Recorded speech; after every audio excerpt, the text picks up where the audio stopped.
नमस्कार।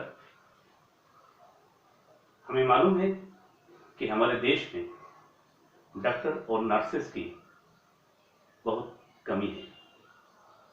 आंकड़े बताते हैं कि आबादी के हिसाब से करीब 4 लाख डॉक्टर और चाहिए। गनीमत है कि अब तक कोरोना की वो भयानक परिस्थिति नहीं आई है, लेकिन फिर भी ज्यादातर शहर और गांव में बाकी बीमारियों के इलाज के लिए डॉक्टर ना के बराबर है। इतना बड़ा देश, इतनी आबादी, जहां हम विश्वगुरु बनने की दावा रखते हैं, क्या हम पर्याप्त डॉक्टर तैयार नहीं कर सकते? जी हां, मौजूदा स्थिति में हम नहीं कर सकते। सरकारी पैकेज देके हम किसी को भी बड़े से बड़े उद्योगपति तो बना सकते हैं, लेकिन ज्ञान के पैकेज कहां से देंगे?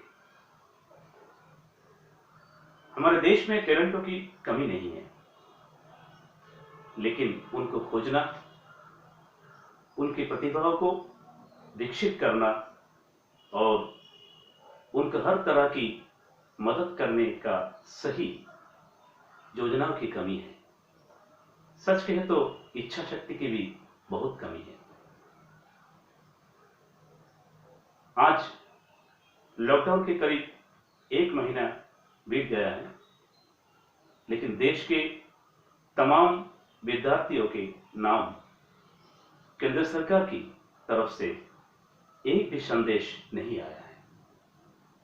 पता नहीं उनकी आगे की पढ़ाई कब चालू होगा। देश के शिक्षा मंत्री या उनके दफ्तर से कोई प्रतिक्रिया अब तक नहीं मिली। ऐसे परिस्थिति में यह सवाल तो लाजमी है कि क्या हमारे देश में शिक्षा और स्वास्थ्य बुनियादी जरूरत की फहरिस्त में नहीं है?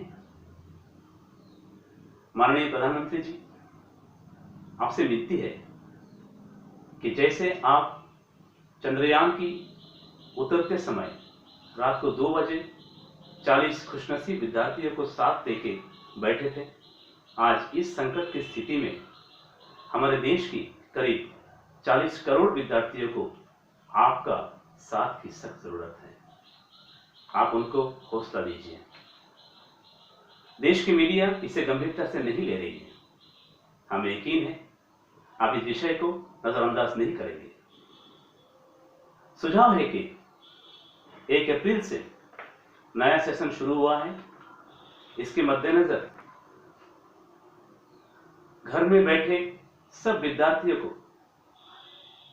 किताबें मुहैया कीजिए। गरीब बच्चों में मुफ्त किताबें बांटने की बंदोबस्त कीजिए। समय की भरपाई के लिए माइक्रो लेवल में मुफ्त कोचिंग सेंटर की बंदोबस्त कीजिए। सरकारी अफसरों को उनके एक हिस्सा जो जिस विषय में प्रतिभाशाली है, उन्हें संबंधित विषय का फैकल्टी के रूप में नियुक्ति पत्र दीजिए। अस्थायी सही।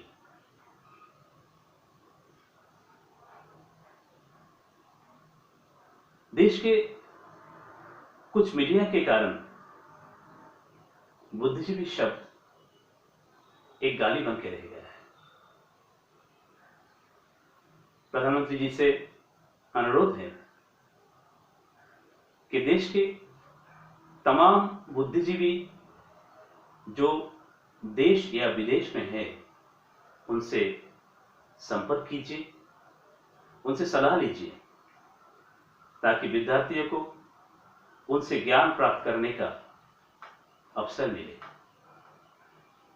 हमें आशा है हमारे प्रधानमंत्री जी इस विषय में बहुत जल्द फैसला लेंगे, और हम ये भी आशा करते हैं कि हमारे देश के मंत्री और राज्य के मुख्यमंत्रीगण विश्व के सबसे ऊंची मूर्तियां या भव्य इमारत के निर्माण की जगह विश्व स्तरीय अस्पताल, गवेषणा केंद्र, विद्यालय तथा विश्वविद्यालय निर्माण के ज्यादा ध्यान देंगे और उनके सहायता के लिए देश की तमाम धर्मीय संस्थाएं अपनी दान पेटी उन्मुक्त कर देंगे। अब जरूरत है इस संकट से जो सीख मिला है उस सीख को काम पे लगाना और जन कल्याण के लिए शिक्षा और स्वास्थ्य को महत्व देना। जय हिंद।